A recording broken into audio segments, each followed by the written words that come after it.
Good evening, folks. Unboxing of red wigglers, the red worms from Green Greg's. Finally got here through the post office and thankfully appear to be in good shape, even though it took extra time, probably because of winter storms in Fort Worth area.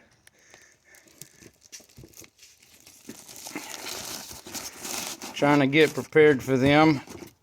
I thought I had a pile of mulch available that I could dig some from, but the fire ants took it over because I had to unload it out of a trailer. Nice additional information he sent to read when he sent them out, and so I didn't have time to make a plywood container, and right now I don't need something that large. I used one of these mineral tubs like I did for raised garden beds. Took and drilled little vent holes about 1 inch apart all the way around the top and all the way around the bottom on the outside and underneath on the bottom, as well as some around in the middle, to make sure it doesn't build up excess heat or moisture. I'm gonna have to check. I'll probably have to add some more vent holes near the top, or maybe elsewhere. I guess near the top if I'm already gonna have little worms wiggling in there.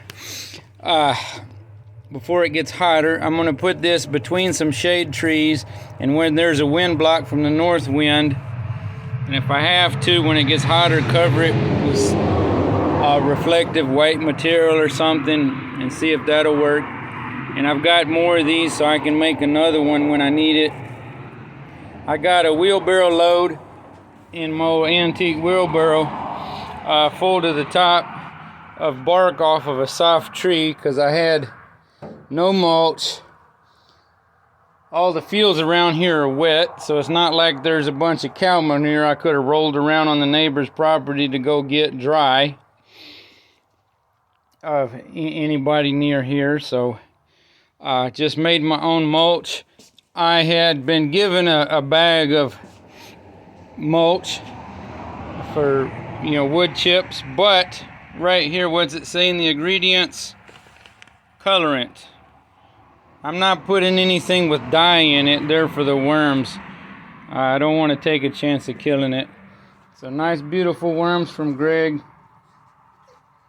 Came in the box here. Live worms. So just grateful for that, and I'm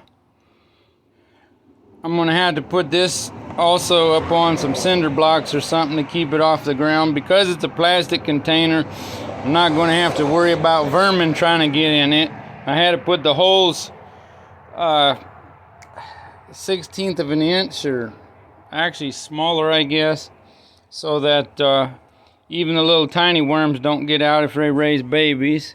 And what do we got? Who's come to visit? A little bug.